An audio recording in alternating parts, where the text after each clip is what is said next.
L'Église du christianisme céleste, la Sainte Église venue des cieux, est la dernière bague pour sauver les âmes, selon son fondateur, le prophète pasteur Joseph Samuel Bilewa Oshofa.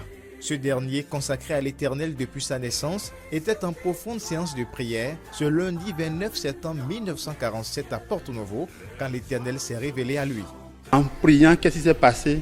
Il a vu l'Éternel, Dieu, qui s'est présenté à lui dans une vision claire et nette, parce que la personne se trouvait dans un projecteur qu'il voyait bien. Ses habits scintillaient et la personne s'est approchée de lui dire: mon fils, n'aie pas peur.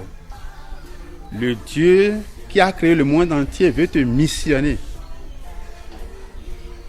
De tous les temps, les hommes m'ont adoré. Mais dans les difficultés, ils sont obligés d'aller à droite et à gauche. Ils sont avec Dieu et quand c'est difficile, ils retournent voir les Satan. Alors celui qui fait ça, à sa mort, il est perdu.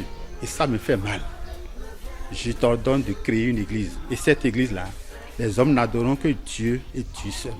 En effet, cette vision d'Oshofa, le 29 septembre 1947, n'est que la seconde étape de sa désignation pour fonder l'Église du christianisme céleste. En mai 1947, plus précisément le jour de l'éclipse solaire, Dieu s'est déjà révélé à lui dans la forêt où il entendait la voix Luli, Luli qui signifie la grâce.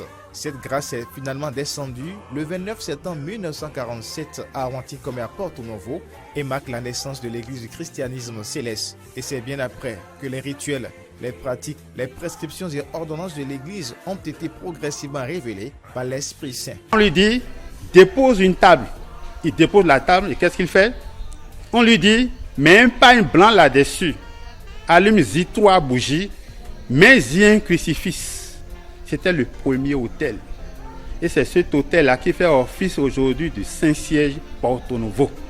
Cette église qui trouve son fondement dans la parole et la puissance de Dieu se distingue de toutes les autres congrégations par plusieurs pratiques. On peut citer la vision, les travaux, le port de la soutane blanche. C'est une église tout entièrement à part. Pourquoi je dis entièrement à part? Nous autres, il y a la vision. Quand on prend le livre de 1 Samuel, chapitre 9, verset 9, entre-temps, quand les hommes allaient consulter, ils ont des problèmes, ils allaient consulter Dieu. Donc, l'église est basée sur la vision, sur la prophétie. Après, il y a les travaux spirituels. C'est une église primitive. Elle est venue avec tous ses attributs. Elle n'a rien copié.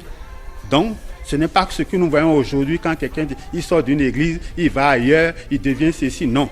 Avec l'assistance permanente et constante du Saint-Esprit, les efforts du prophète pasteur Samuel Bilewa Oshofa, mort en 1985, et les efforts de ceux qui l'ont suivi, comme le révérend pasteur Benoît Agba aussi, décédé en 2010, l'Église s'est imposée en moins d'un demi-siècle sur tous les continents. Des centaines de millions d'âmes ont été sauvées, des morts ressuscités. Moi, je n'étais pas fidèle de l'Église.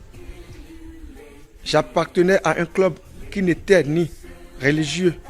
Mais par la grâce de Dieu, moi j'étais envoûté. J'ai pris partout.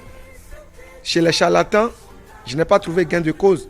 Mais par la grâce de Dieu, c'est dans l'église du christianisme céleste que j'ai trouvé satisfaction. L'église du christianisme céleste est dirigée par Benoît Bennett Akande Adeogun.